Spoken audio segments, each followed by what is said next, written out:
ఏమన్నారంటే 140 base line గుర్తుపెట్టుకోండి అన్నారు. అంటే ఏంటి, ఆయనకి ముందే ఇన్ఫర్మేషన్ ఉందా అండి, ఇంటెలిజెన్స్ రిపోర్ట్స్?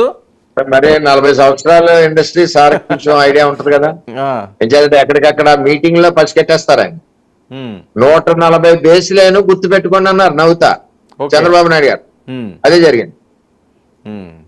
సో అది కాదు, 10-11 సీట్లకి పరిమితం అవుతుందని ఎవరు అనుకోరు కదా సార్ వైసీపీ. అంటే ప్రజలు ఇది వరకు ఎలాగెళ్ళిందంటే ఒక్కసారి అన్న నినాదం వెళ్ళింది. ఇప్పుడు ఓటు సార్ మీ వాయిస్ మ్యూట్లోకి వెళ్ళింది. ల్యాండ్ టైటిల్ యాక్ట్ ఒకటి. అవును, ల్యాండ్ టైటిల్ యాక్ట్ బాగా తీసుకెళ్లారు మీరు జనాల్లో. లాస్ట్ మినిట్లో చాలా డ్యామేజ్ చేసింది వాళ్ళని. ఆ ల్యాండ్ టైటిల్ యాక్ట్ యొక్క దారుణం ఏంటంటే మన తాతలా తీసుకెళ్లే డాక్యుమెంట్లు అక్కడ పెడతారు. అందులో ఎటువంటి జగన్మోహన్ రెడ్డి ప్రజలందరికీ తెలుసు. అంటే రెండోసారి గెలిచేస్తాం కదా, రాష్ట్రాన్ని నడిపించాలంటే ప్రైవేట్ ల్యాండ్స్ ను కూడా అమ్మేద్దామని ఒక ఆలోచనతో ఆయన వెళ్ళాడు. ఏదేమైనా ప్రజల యొక్క ఆగ్రహం, బాధ, భయం అన్ని కూడా గుండెల్లో పెట్టుకుని ఒకేసారి ఓటు రూపేణ అభిమానం చంద్రబాబు నాయుడు గారికి, పవన్ కళ్యాణ్ గారికి చూపించారు. రెండోది ఏంటంటే పవన్ కళ్యాణ్ గారు కూడా కష్టార్జిత సొమ్ము 35 కోట్ల రూపాయలు రైతాంగానికి కౌలు ఒక ఆలోచన చేస్తా ఉంటారు. 21 నియోజకవర్గాల్లో గెలుపుకు ఒక కారణం. అదే విధంగా 144 నియోజకవర్గాల్లో తెలుగుదేశం పార్టీ సపోర్ట్ లో కూడా మరి గట్టి భాగస్వామ్యం ఆ ఇష్యూలు ఉన్నాయని చెప్పి నేను తెలియజేస్తాను. ఓకే, వర్మ గారు, మీ గురించి పవన్ కళ్యాణ్ గారు మాట్లాడిన ఒక బయట ఉంది. ఆయన మీ గురించి ఏం మాట్లాడతారో ఒకసారి విందాం ప్లీజ్. పీసీఆర్ నేను పుట్టాపురంలో పోటీ చేస్తుంటే ఒకటే అడిగాను, వర్మ గారిని ఒకటే అడిగాను మన ఆఫీస్కి వస్తే, వర్మ గారు నేను ముందు మీ ఇంటికి వచ్చి నేను మీ సహకారం తీసుకొని మీ సపోర్ట్ తీసుకోకుండా నేను బయటికి వెళ్ళను. నేను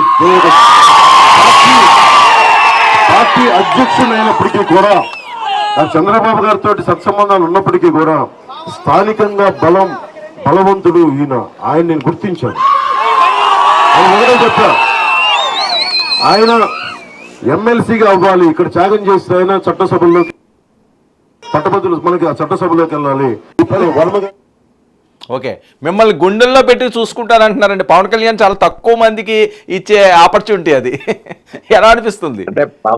అంటే పవన్ కళ్యాణ్ గారితో తక్కువ ప్రయాణంలో మనం చాలా నేర్చుకోవాలి సార్. ఆయన యొక్క విధానాలు, పద్ధతులు కూడా ఉన్నది ఉన్నట్టు కుండ పగలగొట్టి చెప్తారు. చేస్తానంటే తప్పని చెప్తారు, మంచి చేస్తానంటే మంచి అని చెప్తారు.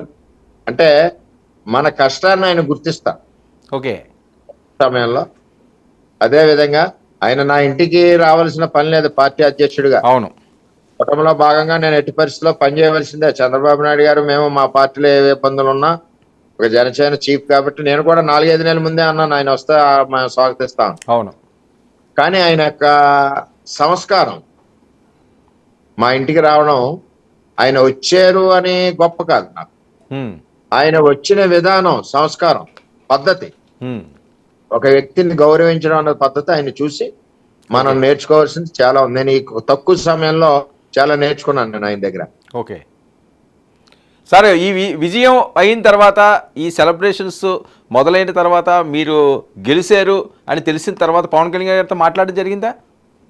రేపు వెళ్తున్నాం, రేపు రమ్మన్నారు పొద్దుట. ఓకే, సో ఎలా ఉందండి ఆ శిబిరంలో? ఎలా ఉంది జన సైనికులు కానీ, లేకపోతే పవన్ కళ్యాణ్ గారు కానీ, వాళ్ళ ఫాలోవర్ కానీ? మీ ఉదయ్ కూడా గెలిచినట్టున్నారు కదా ఎంపీ? గెలిచినట్టండి, ఇంకా అనౌన్స్మెంట్ ఇంతటి వరకు చేయలేదు. చాలా మెజార్టీలో గెలుస్తున్నాడు అతను.